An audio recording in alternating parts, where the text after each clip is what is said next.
Oh, would you look at this? We're back. The Playbook Sports Podcast. I haven't done this in a while. You know why? Because I don't want to talk about the Dolphins. I don't want to talk about the Heat. But the sad day in Judy Land. As Jimmy Butler has officially requested a trade from the Miami Heat. I have Ray with me. I have David with me. Joey didn't want to come because he does not like any single one of you people. Boys, what's up? How we doing? That I'm new really- Leangelo Ball song. That's what's up. Y'all heard that shit? I might swerve in a corner wall. Oh, why did we invite him? You know, he's a integral part to what we do here. I am the cog. The straight cog. All right, boys. So, like I just said, Jimmy Butler has requested a trade. If you have listened to this, if you know me, you know I love me some Jimmy Butler. And I'm going to prove it to you.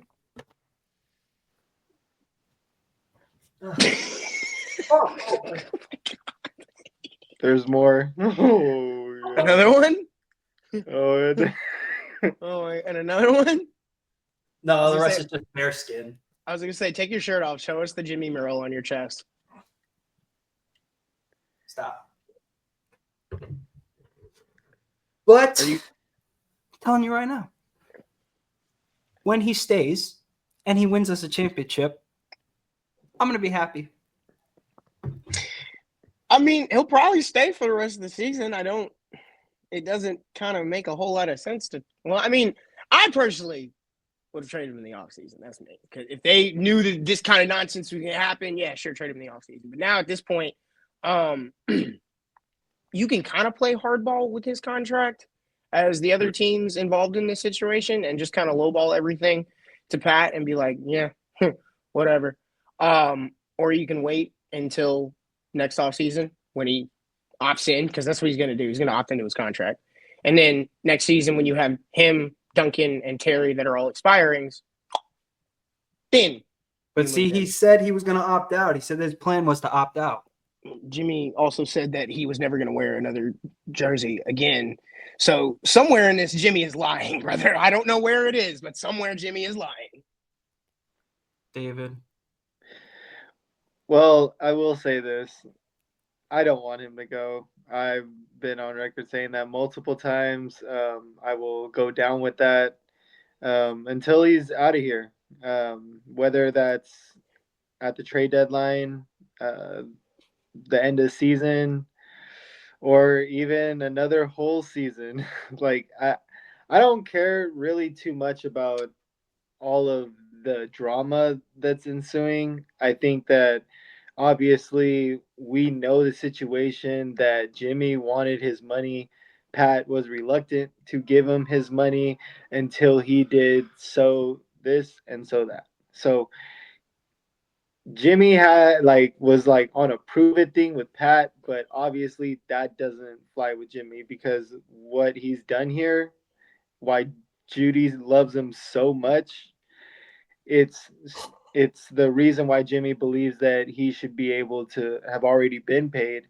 And for me, it's really like a shitty situation because obviously none of us wanted to get to this point to where we're having Jimmy just talk about him not having his joy on the basketball court when he's playing for the Miami Heat, which is Dork. absolutely kind of ridiculous a little bit. I'm sorry, Jimmy, love you, but at the same time, man, we got to handle this just a little bit more professionally because I understand maybe behind the scenes, we truly don't know what's going on behind the scenes, what these actual talks are, because I don't believe that Jimmy just comes out and just out of nowhere just starts acting this way for no reason.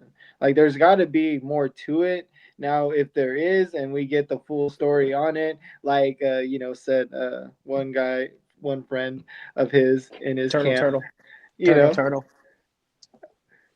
Either way, if we get it all at the end of the day and whatever it is, we finally get the truth of it. But right now, that's for me what it seems like.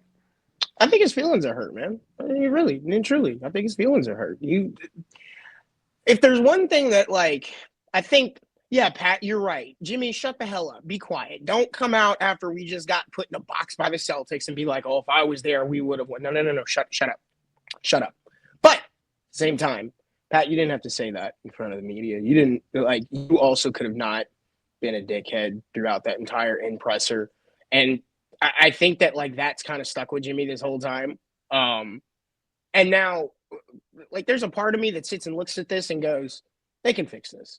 Like, especially if you watch Kevin Love on Instagram in the last like 2-3 days, which Kevin Love has just been a gem for the Miami Heat, regardless of how this Jimmy thing turns out. He's just been golden for them in terms of leadership and special moments on the court here on in that. But like, they could fix this at least for the rest of the year and kind of get back to it. But I can understand why Jimmy feels a certain type of way. I hate using the, as a man, like, statement, but like as a guy, like y'all notice, like if one of your coworkers tells you shut the fuck up and go to work and all that stuff, you're gonna feel a type of way about it. Like most of us will. So I'm not surprised that like it's kind of gotten to this point, but also like I don't think Jimmy's options are I don't think Jimmy's options are as wide ranging as he thinks they are. And I don't think that there's a lot of teams out there that are going to pay him the money that he's like asking for. And I think it would be the smartest thing for him to reconcile with the Heat and vice versa for the Heat too, obviously. If they're, if they want to continue with that, then fixing the relationship with Jimmy and moving forward is something that I think they can both do. But a certain somebody with colorful braids has to feel a different type of way than my feelings are hurt. Here's my 2 cents on the thing. And I want to say this. I'm not going to badmouth Jimmy because I think I'm truly in love with him. I think he's the love of my life.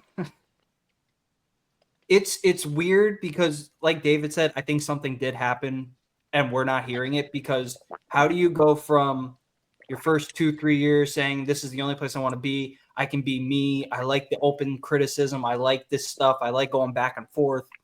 And then Pat Riley says one thing, and now it's a whole debacle.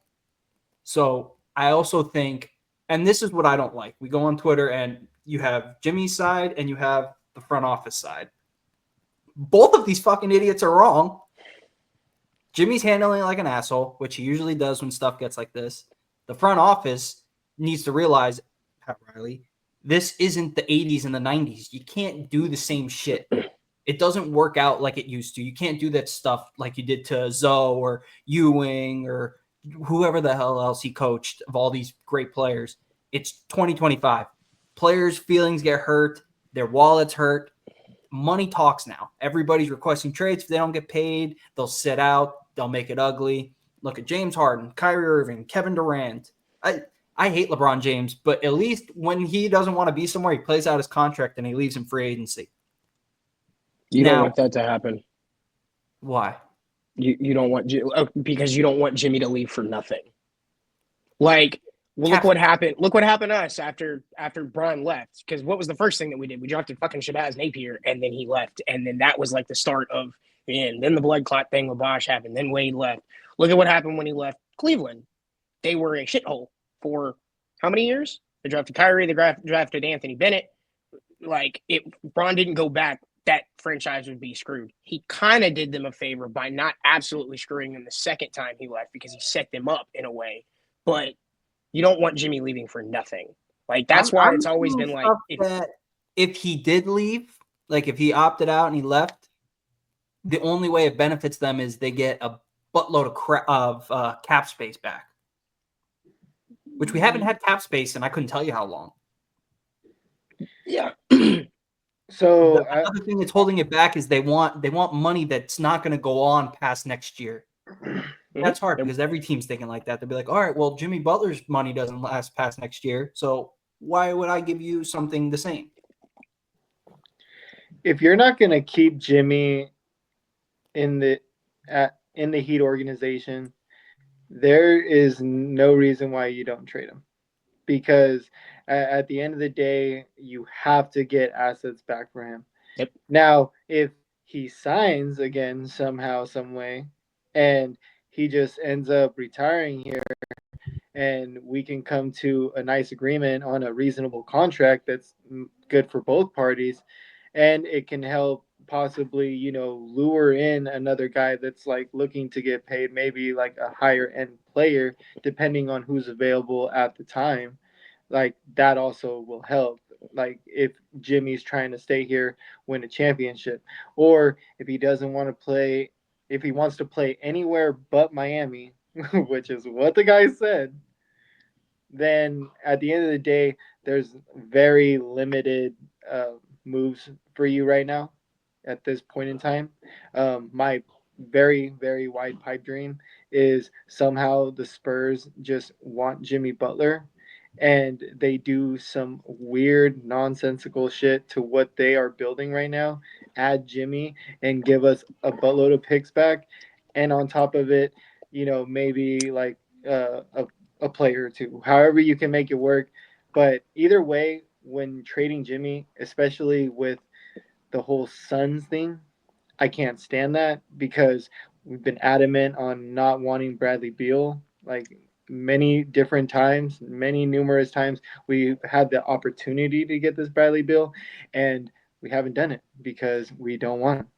Even if, like, let's say Jimmy like says, forget you guys. Like, I genuinely, like, I stand firm, 10 toes in the ground. I don't want to be here no more. And he opts out. More than likely, even in that situation, there's only one team. I've said this a bunch of times, and it's been quoted over the internet too. There's only like one team that could theoretically sign him, and it's the Nets. Brooklyn, And yeah. I just don't see the Nets doing that. I don't think that he wants to go to Brooklyn. I think this is all about the money, but I don't think Brooklyn would pay him that money either. The only realistic thing for him at that point, if he were to opt out, would to be to then turn around and look at Pat and him and go, all right, sign and trade me. And then he would still have to either take a lesser number, and then he would have to go somewhere that he doesn't want to go. Like he's not gonna, like, I keep telling everybody it's stupid of him to opt out at the end of this season if they don't trade him. Like I am telling everybody, like financially, if this is only about the money, this is the dumbest thing you can do. And if his agent allows him to opt out, he does not have his best interest. I don't care where he wants to play. If you're telling your 36, turning 37-year-old client to turn on, what is it, $52 million? Yep. Mm-hmm. $52 million, knowing he's not going to get that anywhere else. That's poor. That's worse than Caleb Martin. That's against what you're supposed to be as an agent. I took the agent's course. You're not allowed to do that. Right. You have to have the best interest of your client. Mm-hmm. Mm-hmm. Earning down $52 million, knowing you're going to go somewhere, possibly contend for a championship, but make $30 million. That's bullshit. Another thing too, when I wanted to add, when you guys were talking about the whole LeBron departure and the Shabazz Napier, draft pick and everything, like from that moment on, the asset management was just atrocious, and it's put you all the way until now. We and this is the problem, I guess, like with a lot of the takes, I guess, when we're not making trades and stuff, and why, like I've complained about it numerous times. Like we run spaces and everything. We hear it numerous times, like when we're trying to trade for either these high end talented players or to get a couple pieces together to maybe add some size or another playmaker to this team that we so desperately need. When we're talking about all these things, like we don't have the assets to do it like that.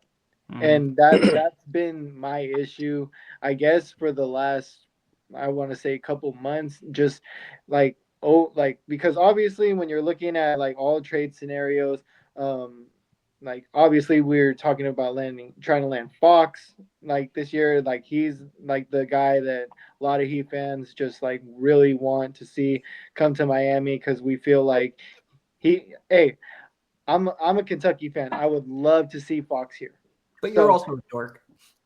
So at the end of the day, I just think that when we're talking about these deals, you cannot have a trade for De'Aaron Fox, and you're gonna look me in the eye and tell me that it's going to be headlined by Terry Rozier and Jaime Jaquez. No, You just can't. You just can't. So So the one thing I want to say is, David, because I get that, like the mismanagement of the assets thing, but like I can't point to like when Braun left, because first of all, like Braun was, if I remember correctly, kind of signaling I'm going to resign, I'm going to do all this shit, draft Shabazz Napier, then he goes to Cleveland, right?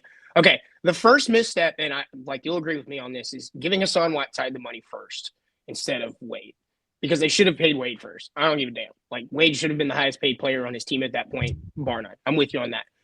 But then the next thing that like I think a lot of people forget about is Bosch had a career-ending blood clot that stripped us of the ability to use him or Wade for that matter, like as an asset, because like that's like gets lost in translation so much. Like they literally had a perennial, like an all-star, basically a Hall of Fame caliber guy, still there, still like playing top of his game ball, and then boom, he was gone. And I think that kind of set the Heat back a lot farther than anything. And Jimmy coming in and saving it. And from that point forward, it's like, oh, okay, cool. The Heat people kind of looked at it and said, all right, Pat's back. We just got to get one more. And I don't like the idea that we managed everything terribly, because I think I get we never got Dame. I get we never got the superstar talent that we should have put next to Jimmy. I'm with you on that. But like they got Iggy, they got Jay, they got Depot. I understand in hindsight, Depot is some nonsense because the leg blew out. But like, at the time, when a soul that was like, this is a horrible idea. Give me Depot, or don't give me Depot. Let's see here. They turned around and got his best friend. Like they've done a lot of stuff. Now, I will say, I think they should have probably moved off of their hill sooner about the top 75 thing with Tyler, because Tyler, while he's playing really well this season at an all-star level, like he ain't earned that like, no, we shouldn't have traded him. How we were right. Like you haven't gotten there yet. You're on the right path, but you're not there yet. But like they've done stuff. Like the only thing I think at the end that they did wrong again was, yeah, they stood a little bit too hard on the top 75 thing, because there were players you could have traded Tyler for. The Terry thing was a panic button trade that they fucked up, and they shouldn't have done that. And then in the off season, when you knew all this nonsense was going on and you basically had it in your mind, like, we don't really know if we want to pay him and we want to see if he'll play, and you already know how Jimmy reacts to this type of shit, that's where you fucked up, because you should have traded him then, and you should have been like, all right, let's just move on from this. But now you're kind of stuck in between a rock and a hard place, because you either wait to trade him or you can't trade him. See where I'm going with it? Like, I don't think it was all them screwing up their asset management. They did a lot in the right direction. Some of it didn't work out. Some of it, like, all right, cool, people got hurt. Kyle blew his freaking hamstring out when he was actually playing really well that first season, and then it was never the same after that. But I don't want to blame the front office entirely for bad asset mismanagement when, like, they did do a whole lot. They didn't get the top star. I get that. I'm with you on that. But they still did a lot for Jimmy. Well, I'm not saying they didn't do anything for Jimmy as far as, like, trying to put like pieces around him to, like, help win. It's just that during the whole process, like, you're throwing out assets. Like, Yeah. like you threw out assets when you threw out a first round pick with Terry, which was that one's bad. asinine. I'm with you on that wholeheartedly. Asinine. Didn't they And give up then- a pick when they did Deadman as well? Exactly. A I second, think the yeah. round. I mean, still, like, Yeah, but now this is players the are thing going with for Pat. 4 seconds. Like, Pat's been throwing away those second round picks for a while now. And then on top of it, your first round picks, you traded them for when you were trying to, like, bring in other players and everything like that too. So, I mean, obviously you got to give to get, but at the same time, like, with how much you're giving away, like, those picks, you're literally one of the first creators of F them picks. Like, Yeah. It just, like, goes to show, like, where, like, that's why we are where we are right now. Now, would you actually say that the Heat don't have assets? Because if you think about it, Jovic, I still don't see it, but a lot of people do. Jaquez, I'm not going to count this year. I want to see how he does next year. You got Bam, Kel'el Ware, Pell Larson's pretty good. He's not some crazy asset, but he's still something you can add. Hero, you have all these assets. do you think teams are starting to think like, oh, okay, we've traded for, or the Lakers have signed every Heat asset and then it doesn't pan out. Maybe they really are just good in Miami. Go ahead, Dave. You can go first. Dude, do I think our assets are only good here? The assets that we shipped out the last couple years will tell you that.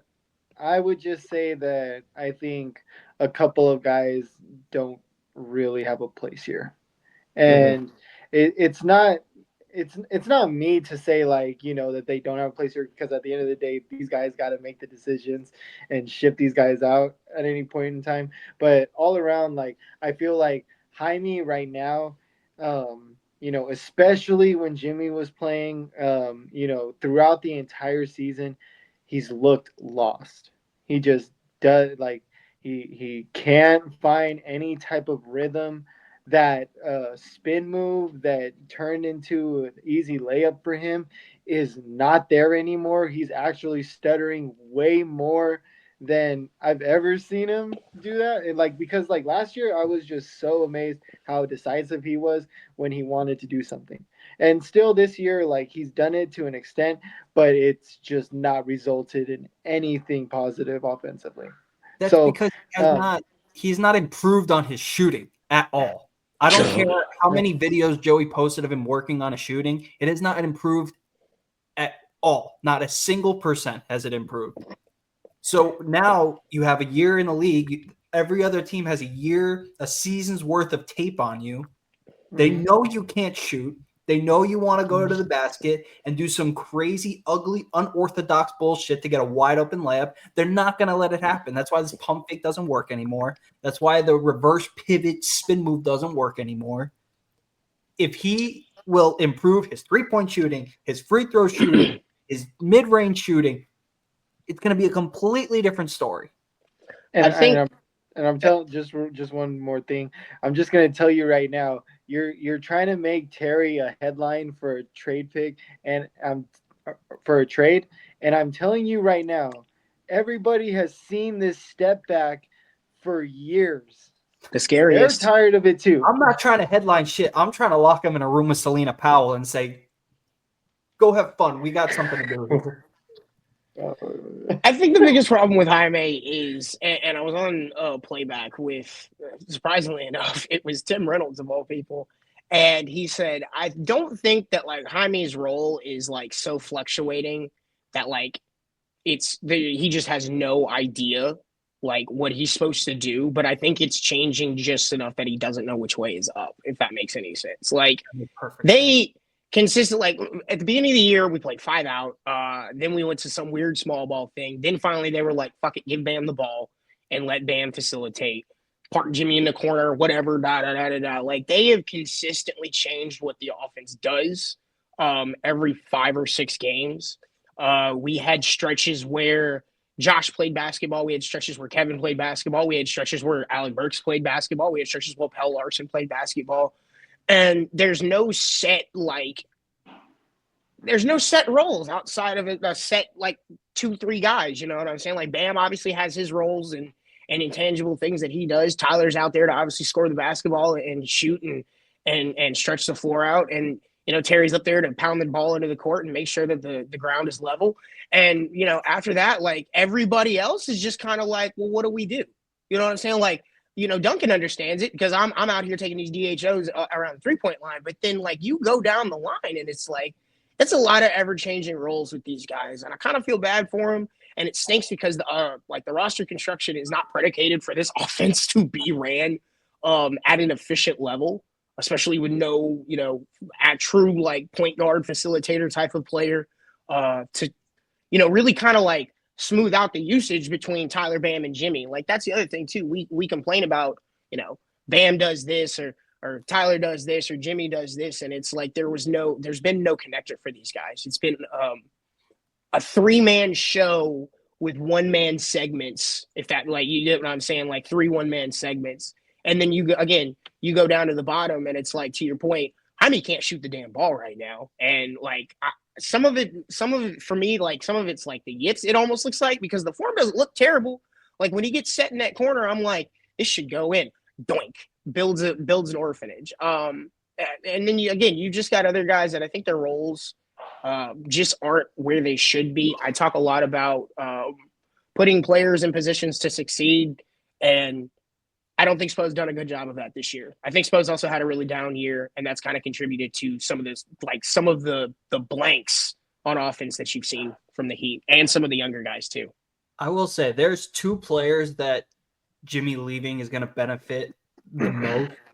One is Jaime, because if Jimmy leaves, Jaime's role is perfectly, concretely defined. Here it is. Study it, do it. The second one is Bam.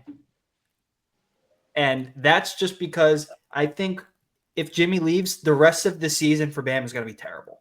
He's going to have a terrible, terrible season. And that's because he's going to be forced into the 1A role, which he's not accustomed to. He doesn't want it. It's not in his DNA, but they're going to force it on him, and he's going to see how hard it is. And then this entire offseason, he's going to, okay, this is what I have to do. I have to get better at this. And I'm not talking better. I'm talking I need to improve. Brother, I got news for you. That man is going to say, put me at the 4 and get me a point guard. Get the hell out my face with all that shit. Okay. That's what he's going to spend the summer saying. Put me at the 4 and get me a point guard. I'm tired of you, Spo. I'm going to actually disagree with Jordan here. Well, and say that person is not Bam Adebayo. Who is it? That person it's Kevin Love, Mr. All-Star Tyler Hero. That's right. You want to know what happens, Jordan, when Tyler Hero becomes that number one option? You see exactly what Utah did to him. And that's Utah. All these teams just watched us play without Jimmy and watched Tyler as our number one option and watched Utah defend Tyler and blitz him on every single possession that he touched the ball on the first time. And usually when you get blitz on the first time, you can pass it out. It's fine. Let the ball swing back around and go try to get it back. The problem was Tyler wasn't getting that ball back. And it was either Bam, it was either Terry trying to create their own offense and do something that didn't involve getting Tyler Hero that ball back.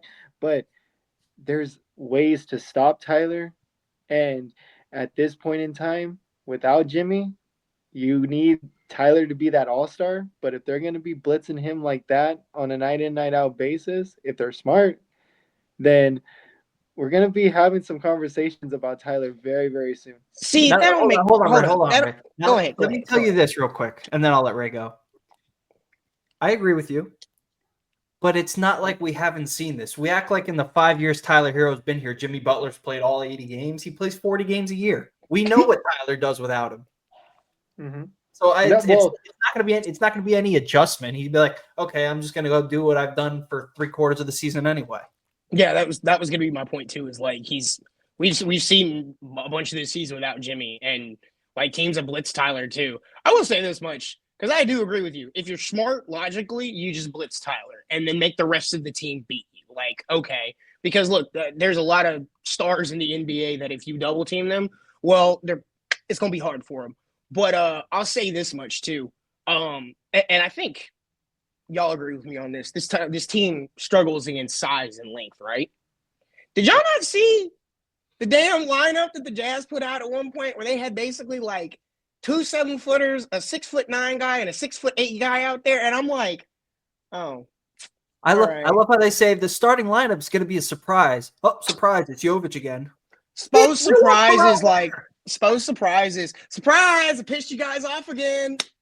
Yeah, he knew, like when they said the word surprise, like everything about that surprise just had Terry on it, like written all over it.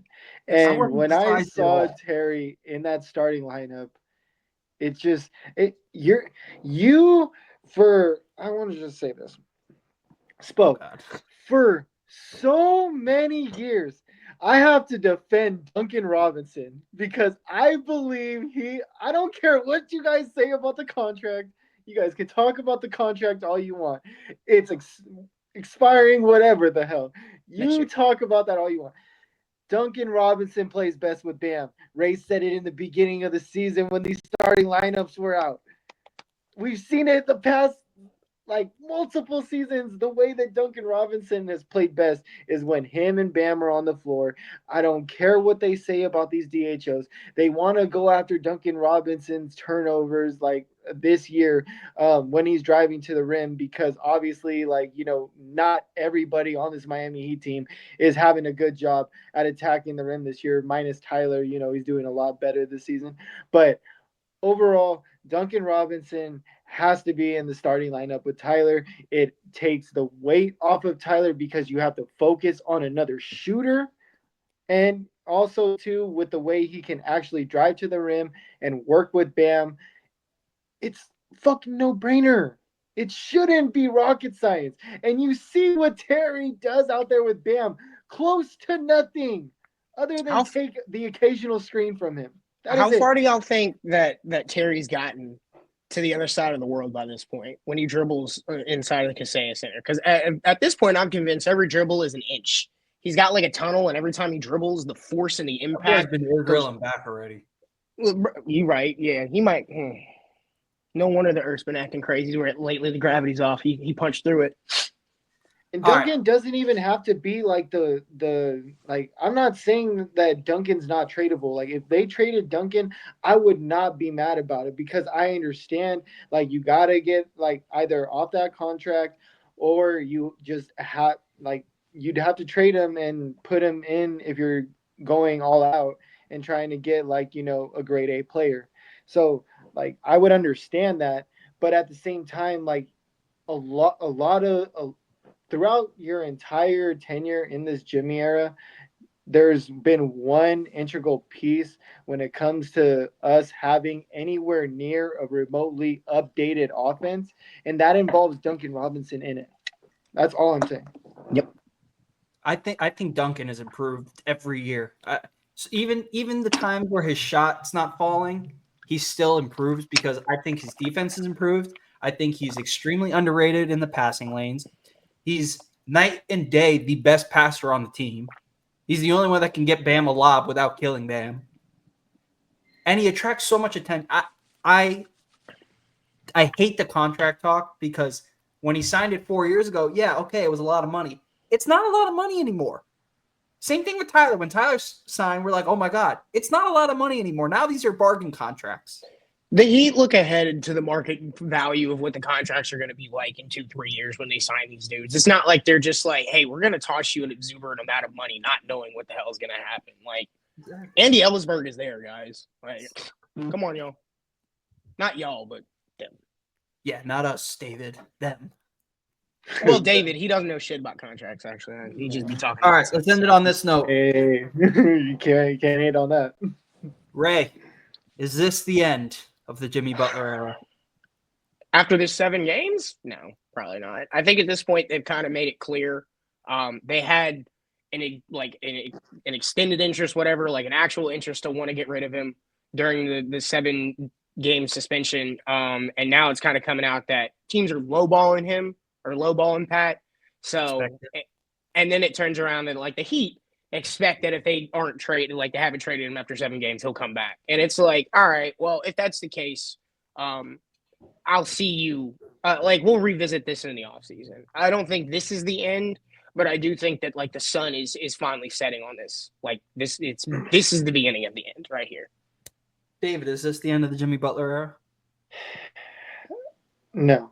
I think. Oh God, Eat it. I really think we're not going to trade him because I don't feel like they're going to get a lowball offer and be okay with it. So I think right now you don't trade him, and I'm going to say this right now. I think he comes back, and I think he comes back better than ever. And I think once he starts playing, once they start getting after it, he's going to go off on a run that's going to knock our socks off. And I'm going to let you know this right now. However far that takes us, at the end of the year, he's going to request a sign and trade. There you go, You David. play with my emotions like that. That's fucking crazy. Hey, it was great. I mean, however far it takes us, like I said, I'll be rooting for it. But at the same time, The power of friendship is going to save this entire thing right here. Hashtag love wins. Listen to me. I forgave these assholes when they let Wade walk. They can't do it again. I thought I never would love again. And then Jimmy came, and he taught me the ways. He made me feel parts of my body I never felt before. Whoa, now. You let him go. Don't kill somebody. And it might be Ray. Whoa, Luigi Mangione, calm He's down. got tractors in his front yard. He needs out, and I'm going to bring him the fuck out. All right. nicely done. Not the tractors. Leave the tractors out of this, man. You can come get me, but leave the tractors out of this. All right, boys, that's all I got. Now I'm gonna cry. Tyler You gotta Hero for go All Star. stop for another 10 minutes. Tyler Hero All for right, All Star. Probably gonna post this in the morning. The Heat play tonight, Sacramento, 10 o'clock. Are you guys doing Heat cap tonight or no? Yeah. Yeah. That sucks. I'm watching the West Panthers. Coast time. Let's go. That's what sane people do. They watch teams that win. If Joey or Ray bet on the Panthers tonight, I'm gonna fuck somebody up. I'm fitting to right now. I'm Just begging, for as that. long as it's only Reinhardt. Only Reinhardt. Nah, he done played with my money one too many times already this season. I'm off of goal Florida scorers right money now. line tonight. He's I'm on a feeling little frisky. drought. But Hey, look, once no, one of hang those on. goes in, it ain't gonna stop. Let me get this hateful Betalytics push in real quick because I actually went and looked at their at the NHL page. And Jordan, I hate to break your heart, but Avalanche are favored? Huh? Are the Avalanche The Avalanche are in fact the favorites for this because game they're in tonight. Colorado. Yeah. So shout out Betalytics. Promo code Playbook, all capital letters, get you 25% off at checkout. Same with Better. Download the Better app. Use promo code Playbook. They switched it. It's now not $200. It's you get $250 matched. And you get free picks all week. Once I get the newsletter tomorrow, the free picks will come flying out. Let's make some Mucho money. dinero. Sí, güey, señor. All right, boys.